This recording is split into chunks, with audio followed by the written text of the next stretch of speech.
네, 여러분 안녕하십니까. 11월 27일 월요일 아침 매일 성경 목사 함께 나누겠습니다. 오늘은 욥기 21장 후반부인데요. 17절에서 34절까지 말씀입니다. 제가 앞부분을 읽어드립니다. 악인의 등불이 꺼짐과 재앙이 그들에게 닥침과 하나님이 진노하사 그들을 공고하게 하심이 몇 번인가. 그들이 바람 앞에 건불같이 폭풍에 날려가는 겨같이 되었도다. 하나님은 그의 죄악을 그의 자손들을 위하여 쌓아두시며 그에게 갚으실 것을 알게 하시기를 원하노라. 아멘. 한 구절 더 읽겠습니다. 26절입니다. 이 둘이 매 한 가지로 흙 속에 눕고 그들 위에 구더기가 덮이는구나. 아멘. 오늘 본문의 내용을 중심으로 악인의 번창하는 현실, 악인이 번창하는 현실이라는 제목으로 말씀을 증거하겠습니다. 욥은 세 친구들이 돌아가면서 계속해서 너가 불의한 일이 있기 때문에 이러한 재앙을 당했다. 이러한 말들이 계속 지적당하자 욥은 실제 그러냐고 이야기하고 있습니다. 악인에게 닥치는 재앙 그것도 있지만 실제로 악한 일을 행하고 또 남을 짓밟고 성공하고 또 높은 곳에 올라가 있는 자들이 사실은 죽을 때까지 오히려 평안하게 사는 경우도 현실 속에서는 많다는 거예요. 그래서 악인이 번창하는 현실을 그럼 어떻게 볼 것인가? 왜냐하면 친구들이 계속 욥이 네가 뭔가 악이 있기 때문에 이런 큰 재앙을 당했다고 반복적으로 이야기하고 있습니다. 그래서 욥기는 끈질기게 이 싸움이 계속되는 거예요. 믿음의 현실 속에 고통당하는 성도들, 그들이 과연 죄가 많아서 아니면 꼭 하나님 앞에 죄 때문에 보응을 받은 것인가? 이러한 것들에 대한 이 고민들이 많이 있죠. 그리고 실제로 아마 저와 여러분의 현실 속에 또 가정 속에 어떤 이 급박한 재앙이 닥치고 또 재난이 닥쳤을 때 우리는 고민하게 됩니다. 내가 과거에 이 죄 때문에 그런가? 또 이것을 저질러서 그런가? 이런 마음의 이 기능들이 작동하기 마련이죠. 그래서 이 크리스찬들은 때로는 그런 죄책감이나 그러한 것 때문에 이 짓눌릴 때도 있습니다. 근데 욥은 계속해서 말하는 게 뭐냐? 자기는 그렇게까지 하나님이 벌하지 않으셨는데, 그러나 이렇게 자기가 재난 당한 것은 하나님이 나에게 무엇인가 요구하는 것이 있다는 것을 어렴풋이 지금 깨닫고 있습니다. 그렇지만 친구들이 말하듯이 악인은 반드시 이 땅에서 징계받는다. 이것은 맞지 않는 논리라고 이야기하고 있습니다. 왜냐하면 인과응보의 원리가 제대로 작동하지 않는 그러한 삶, 또 그러한 부당한 경우가 더 많기 때문이죠.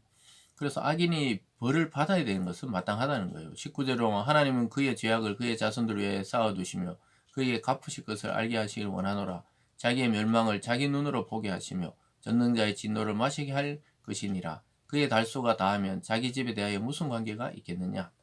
그래서 악인을 하나님은 반드시 벌해야 한다는 그 원칙적인 주장에는 동의하면서도 사람의 운명은 아주 임의적이라는 거예요. 악인이라고 반드시 징계받고 고통 속에 죽는 것도 아니고 의인이라고 평안하게 죽는 것도 아니더라는 것입니다. 22절을 보면요. 그러나 하나님께서 높은 자들을 심판하시니 누가 능히 하나님께 지식을 가르치겠느냐. 어떤 사람은 죽도록 기운이 충실하여 안전하며 평안하고 그의 그릇에는 젖이 가득하며 그의 골수는 윤택하고 어떤 사람은 마음의 고통을 품고 죽음으로 행복을 맛보지 못하는도다. 이렇게 말하고 있습니다. 아까 말씀드렸듯이 이 악인이 어떤 사람은 기운이 충실하고 안전하고 평안하다. 악을 저지른 사람도 죽을 때까지 평안을 누리고 후기 영화를 누리고 그런 사람들이 있다는 거예요. 우리가 오늘날 현실 속에서도 그렇지 않습니까?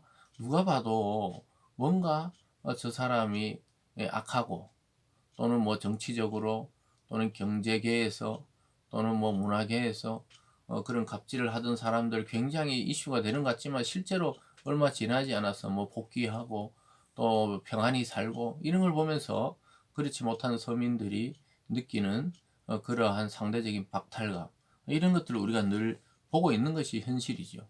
그래서 이 세상에 뭐 악을 좀 저지르고 이런다고 당장 징계받고 죽는 것도 아니다. 지금 이렇게 말하고 있습니다.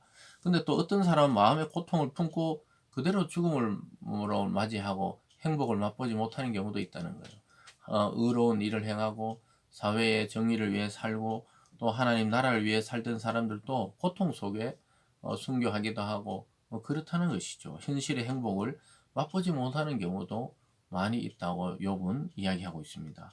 그러면서 26절에 이 둘이 매 한 가지로 흙 속에 눕고 그들 위에 구더기가 덮이는구나. 참 이 죽음을 아주 시적으로 표현하고 있는 것입니다. 결국은 이 죽음은 다 일반이라는 거예요. 다 흙에 묻히고 썩어 구더기가 먹는 그런 살이 되는 그런 사람이라고 이야기하고 있습니다. 그래서 욥은 이 보응의 신학이 전혀 적용되지 않는 죽음 앞에서 허물을 느끼고 있습니다. 내가 이래 살다도 죽고 저렇게 악하게 살다가 평화롭게 죽는 자도 있고 의롭게 살다 고통 속에 죽는 자도 있는데 죽음은 똑같더라는 거예요. 그래서 참 허무하다 이렇게 주장하고 있는 건데 이 욥은 아직까지 앞에서 잠시 그 자기 몸 밖에서 자기를 보리라 이 죽음과 부활에 대한 개념이 희미하게 있었지만 우리처럼 예수 그리스도께서 육체로 오셔서 죽고 부활하시는 그 정확한 부활의 사상은 없기 때문에 그는 죽음으로 끝이 나는 것 아닌가 이렇게 지금 생각하고 있었던 것입니다. 어쨌든 우리가 현실의 눈으로 볼 때는 참 악하고 수많은 사람을 압제하던 사람 그런 독재자들도 끝까지 잘 살다가 또 그냥 죽을 때 돼가 죽고 이런 것을 보면서 참 저렇게 해도 잘 사는 사람이 있고 뭔가 우리가 말하는 선 또 착함 이런 것으로 살아보려고 했던 사람도 결국은 죽고 흙이 되고 뭐 둘 다 매 한 가지가 아니냐 이렇게 이야기하고 있습니다. 그러면서 너희들은 나를 해하려고 거짓말을 한다고 이야기하고 있습니다. 그래서 이 둘 다 똑같은 거예요. 어떻게 보면 욥의 친구들은 인과응보의 원리를 그대로 적용하려고 그러고 욥은 그 인과응보의 원리를 갖고 있으면서도 이 벗어나고 또 거기에 맞지 않는 이야기를 들으면 둘 다 그 인과응보의 원리 속에 자꾸 이렇게 논쟁을 벌이고 있는 건데 하나님은 그 이상을 요구하시고 뛰어넘는 그 은혜의 하나님이라는 사실을 자꾸 간과하고 있는 것이죠. 쭉 내려와서 31절에 보면요. 누가 그의 면전에서 그의 길을 알려주면 누가 그의 소행을 보응하랴. 그를 무덤으로 메어가고 사람이 그 무덤을 지키리라. 그는 골짜기에 흙덩이를 달게 여기리니 많은 사람들이 그보다 앞서갔으며 모든 사람이 그에 대해 줄지었느니라. 그런데도 너희는 나를 헛되이 위로하려느냐. 너희 대답은 거짓일 뿐이니라. 하나님이 악인을 번성하게 하는 증거를 보여달라고 요구하는 친구들의 욥은 길 가는 사람에게 아무나 물어보라는 거예요. 악인들도 정말 번성하게 사는 사람 얼마나 많습니까? 여러분과 제가 살아가는 이 현실 속에서도 저런 악한 자들은 그만 죽여버리든가 뭐 사형을 하든가 이래야 되는데 뭐 버젓이 잘 살아가는 거 아닌가 이렇게 생각할 때가 있죠. 그래서 이 욥은 계속해서 그렇게 이야기하고 있는 것이죠. 그래서 악인은 무조건 고통받는다는 그 확신은 잘못된 것이라는 거예요. 악인은 우리가 볼 때 평안히 살아가는 자들도 있다는 겁니다. 그러면서 이 고통받는 욥은 악인이다 이렇게 단정 짓는 우를 범하고 있기 때문에 자기들을 헛되이 위로하고 있다는 것이죠. 그래서 너희 대답은 나에게는 거짓일 뿐이다 이렇게 말하고 있습니다. 치열하게 돌아가면서 지금 하나님에 대한 신앙을 논쟁하고 있는데요. 어떻게 보면은 둘 다 이 욥도 어떤 한계를 가지고 있고 이 친구들은 완전히 자기들의 어떤 이 신앙의 한계 속에 갇혀 있는 이야기를 하고 있을 뿐이죠. 여러분, 악인의 본성은 하나님이 어떻게 악인의 본성을 두시는지 우리는 다 이해할 수는 없습니다. 그러나 겸손히 우리의 삶의 현실을 받아들일 필요성이 있어요.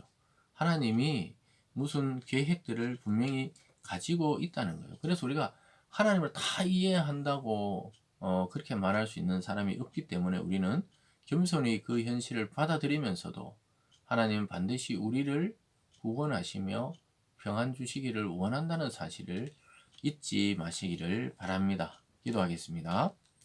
사랑의 하나님 아버지, 악이 번창하는 것 같은 이러한 현실 속에 우리는 살아가고 있습니다. 때로는 믿는 자들의 그 울부짖음이 하나님께 상달되지 않는 것처럼 느껴질 때도 있습니다. 그러나 오늘 본문의 말씀을 통해 우리는 다 이해할 수 없는 현실, 하나님이 운행하시는 이 모든 인간과 자연과 이 세계의 역사들을 우리가 겸허히 받아들이는 겸손의 자세를 가질 수 있도록 우리에게 믿음을 더하여 주시옵소서. 감사드리며 예수님 이름으로 기도드리옵나이다. 아멘.